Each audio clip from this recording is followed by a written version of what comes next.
हुआ है नगर निकाय का, और लखनऊ में बैठ कर के मुख्यमंत्री जी ने सबको बधाई भी दे दी।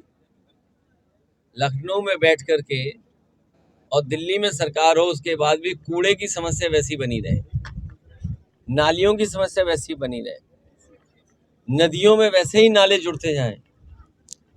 चुनाव कूड़े का, नाली का था, जनता ने उन्हें चुन दिया है। खासकर बड़े शहरों में हमें उम्मीद है कि बड़े शहरों का कूड़ा, बड़े शहरों की नालियों का गंदा पानी हमारी माँ गंगा में और जमुना जैसी नदियाँ, पवित्र नदियों में नहीं बहेगा। ये कम से कम सरकार निश्चित करे। और जहाँ नगर पालिकाएँ और टाउन एरिया में बड़े पैमाने पर समाजवादियों की जीत हुई है, पहले से ज़्यादा वोट हासिल हुआ है, सभासद भी बड़ी संख्या में जीते हैं, क्योंकि ये चुनाव बहुत आमने सामने का होता है। तो कई बार आपके ही लोग नाराज़ होकर के दूसरी तरफ चले जाते हैं और चुनाव भी जीत जाते हैं, बाद में फिर आपके साथ आ जाते हैं। लेकिन जो मुद्दे रहे हैं वो वैसे के वैसे मुद्दे हैं।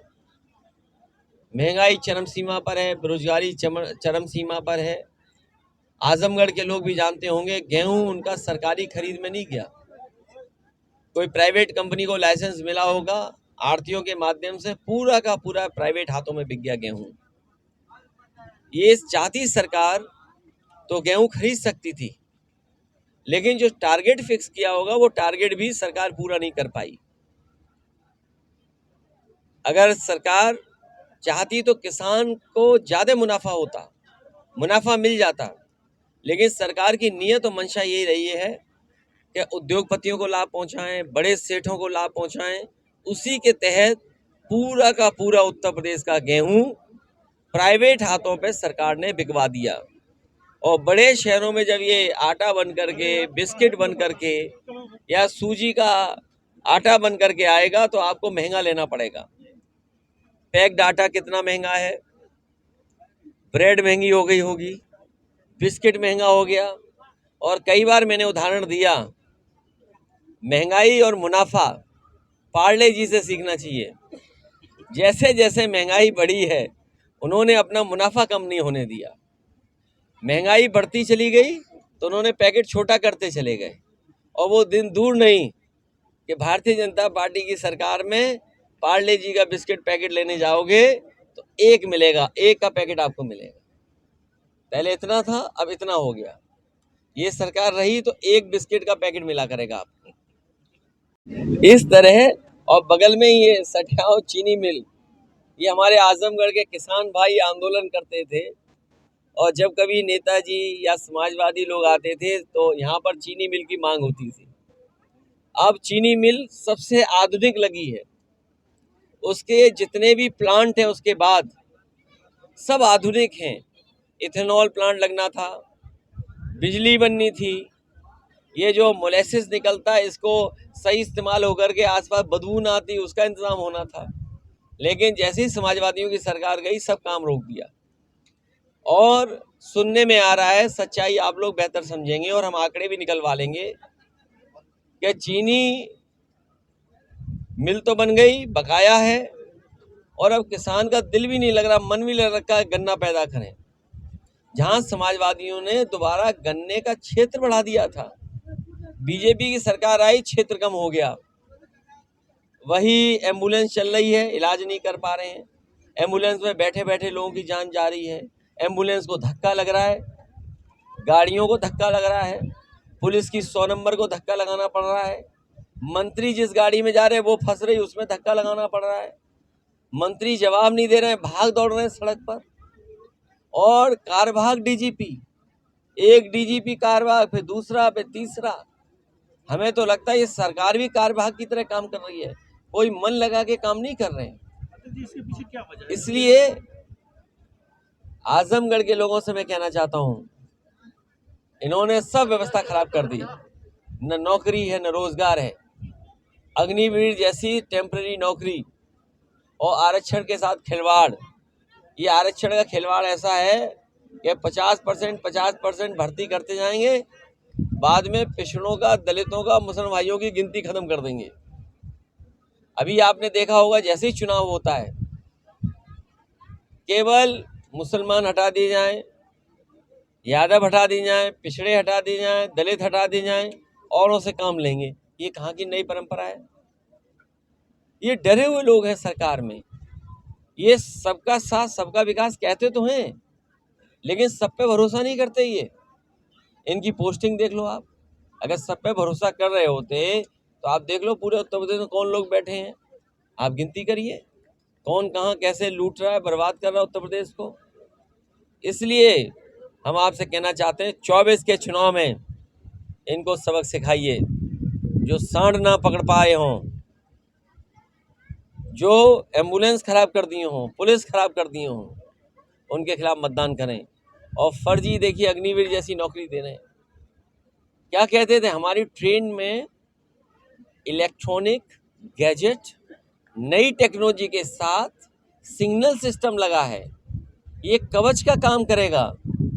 कहीं अगर ट्रेन आ जाएगी आगे से या पीछे से, ये कवच ट्रेन को और यात्रियों को सुरक्षित रखेगा। अभी आपने देखा बीजेपी के कवच की जगह जो कपट किया इन्होंने, 3 ट्रेन। मुझे लगता है हमारे मुख्यमंत्री जी को पहले ही पता था।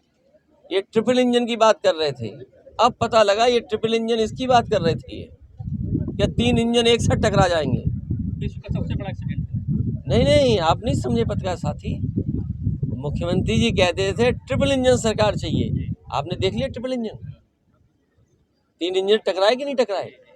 वही हालत उत्तर प्रदेश में है। ये सब इंजन एक दूसरे से टकरा रहे हैं। नौजी घटना तो ऐसे है, सांसद पुलिस को पीट रहे हैं। बताइए, ये है कानून व्यवस्था? पुलिस क्या बुलडोजर के पीछे छिपे जाके? अगर पुलिस के पीछे बीजेपी के लोग दौड़े तो बताओ बुलडोजर के पीछे खड़ी होगी पुलिस? और याद कीजिए आप चंदौली का चुनाव, किन्नरों ने अगर अपने कपड़े न उतारे होते और पुलिस की लाठी अपने हाथ में न ली होती तो किन्नरों को इन्होंने चुनाव हरा दिया होता।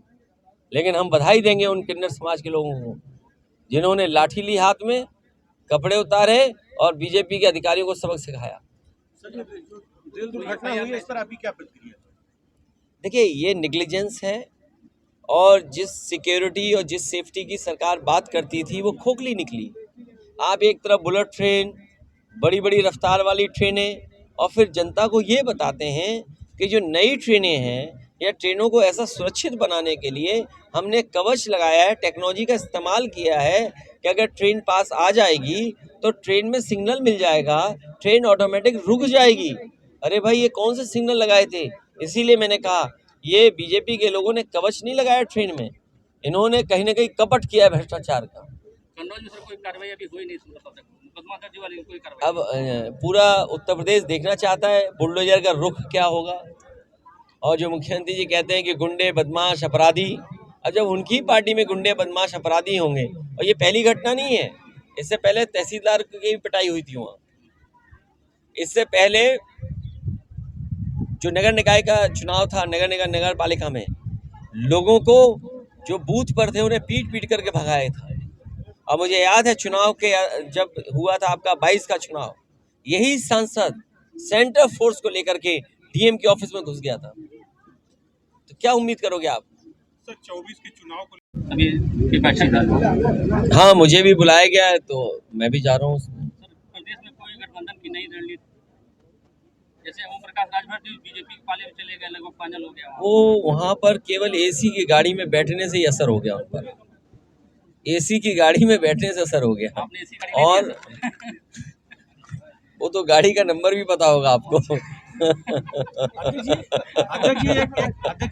तो ये बहुत अनुभव मिला है हम लोगों को गठबंधन का। अध्यक्ष जी, सांसद खेल योजना का शुभारंभ सरकार ने किया है, वो एक सांसद पर गंभीर आरोप है खिलाड़ियों के साथ, उस पर आपकी क्या? बीजेपी के लोग और बीजेपी की पूरी सरकार बेटी बचाओ बेटी पढ़ाओ की बातें करते थे। आज जब बेटियां और पहलवान धरने पे बैठी हैं तो इनका नारा कहाँ है ये बताए सरकार। इनका नारा केवल इसलिए था कि नारियों से, बेटियों से वोट ले लिया जाए। वोट ले लिया, सरकार बन गई, उसके बाद सबसे ज़्यादा नारियों को, बेटियों को ही अपमानित कर रहे हैं। सरकार को सामने आकर के बेटी बचाओ के नारे को ज़मीनी हकीकत में बदलना होगा। आज आजमगढ़ के सांसद ने इस पर ये कहा है कि ये तो सब जुडिस मामला है, जब न्यायालय का निर्णय आएगा उसके बाद कार्रवाई की जाएगी। तो क्या इसको किस नजरिए से? देखिए मेरे पत्रकार साथियों, बीजेपी को 100 खून माफ है।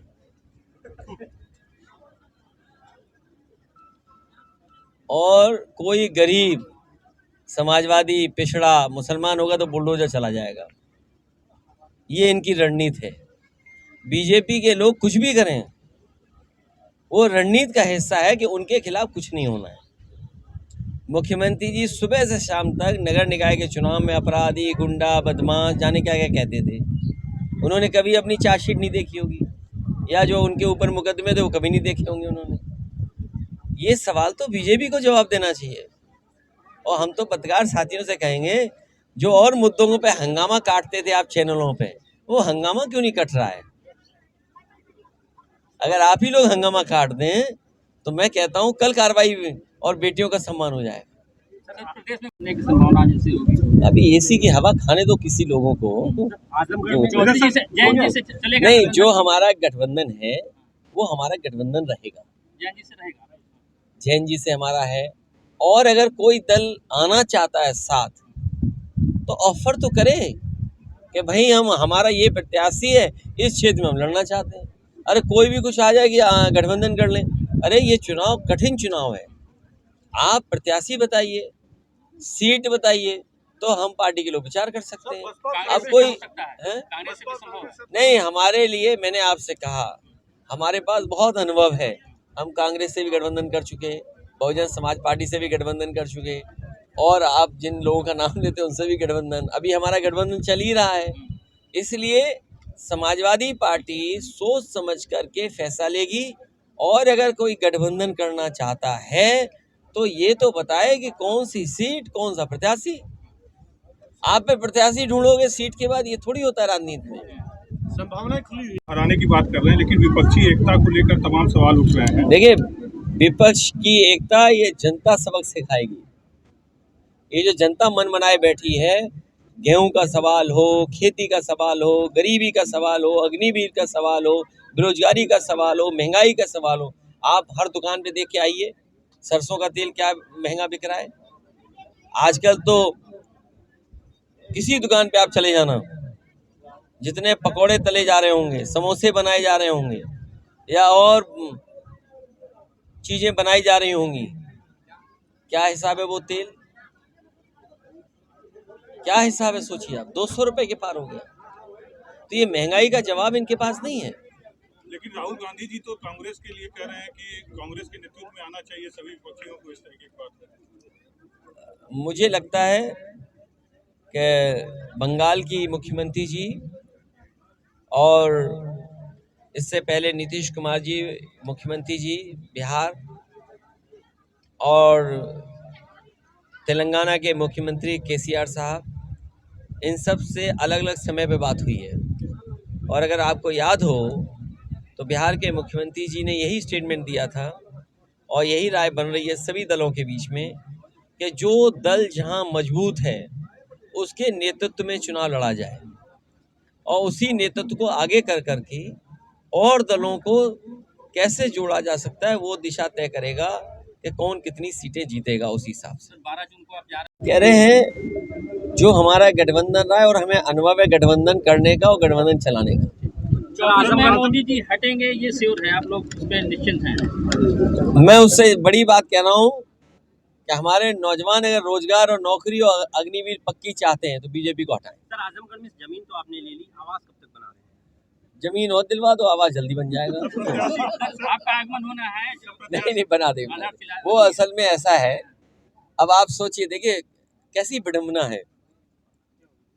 हवाई पट्टी बन के तैयार है, हम उतरना चाहेंगे तो नहीं उतरने देंगे, बोले भी काम चल रहा है। अरे बताओ, 6 साल से आजमगढ़ हवाई पट्टी पे काम चल रहा है। अरे हम उतरेंगे तो बीजेपी वाले भी उतर लेंगे, क्यों नहीं समझते हैं? लेकिन बीजेपी वाले ऐसे हैं, चाहे वो अंधे हो जाएं, लेकिन दूसरे को नहीं उतरने देंगे, चाहे कुछ हो जाए। तो कह रहे हैं कि इंटरनेशनल एयरपोर्ट आप नहीं बनाने दे रहे हैं। अरे मैं क्यों नहीं बनाने दे रहा हूँ इंटरनेशनल एयरपोर्ट? के लोग ही नहीं विरोध कर रहे हैं। इन्हें, अरे वो आदमी ऐसे लोग हैं जिन्हें हवाई जहाज के बारे में नहीं पता।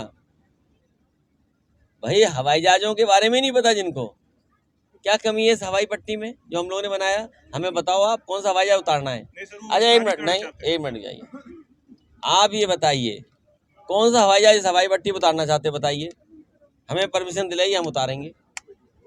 अरे वहाँ सब कुछ बना तैयार है, तुम्हें केवल आने और जाने की 2-3 शेड लगानी है, 2-3 शेड लगानी है, हवाई पट्टी पूरी तैयार है। कौन सा हवाई जहाज नहीं उतर सकता? बताओ बीजेपी वाले, बताएं। सर विस्तारीकरण की जरूरत अरे है भाई कि- विस्तारीकरण की बात नहीं है, मैं कह रहा हूँ कौन सा हवाई जहाज उतारना चाहते हैं, बताएं हमें पहले।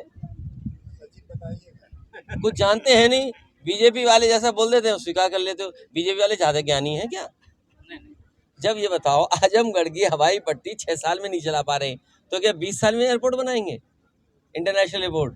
वो नहीं चाहते हैं कि समाजवादी लोगों का नाम बड़ा हो। कोई हवाई जहाज उतरेगा तो कहेंगे देखो समाजवादियों ने बनाया, नेताजी ने बनवाया था हवाई, इसलिए नहीं चालू करने देना चाहते हैं। हमने 3 बार परमिशन मांगी, कहते हैं फ्रिक्शन कम है, फिर परमिशन मांगी, बोली फ्रिक्शन ज़्यादा है। अब हमें इसका बताओ क्या मामला है? आप टेक्निकल बात करो ना, उनसे पूछिए। जो पुराने डीएम थे तो हमने उनसे परमिशन मांगी, हमने कहा हमें उतरने का परमिशन दीजिए, हम आ जाएंगे आजमगढ़, हमें काम कर लेंगे और पूरा दिन मिल जाएगा हमें। बोले अभी हवाई पट्टी चालू नहीं है, फ्रिक्शन कम है। अगली बार वाला बोला ये है फ्रिक्शन, तो उससे पूछिए फ्रिक्शन ठीक हो गया कि नहीं हो गया ठीक। सर एक बाबा जब गाजीपुर बाबे, गाजीपुर का ये जत्था बलदानी है, गाजीपुर का पानी है, बता भाई। आजमगढ़ सांसद का एक आरोप था कि अखिलेश जी हमेशा अपने नेताओं के सुख दुख में आते हैं, जनता के बीच में नहीं रहते। 3 साल सांसद रहे लेकिन एक भी जिला योजना की समिति भाग नहीं लिया। जनता आजमगढ़ के विकास भूल गए आजमगढ़ को। ए पत्रकार भाई, उनकी बातों से गुमराह मत हो। ये जो सड़क दिखाई दे रही है लखनऊ तक जोड़ने वाली, ये किसने बनाई है? और अगर आप खराब किसने कर दी? बीजेपी वालों। जो काम होता है, आप कहिए काम क्या कर रहे हो? जनता को आप कितनी सुविधाएं दे रहे हो?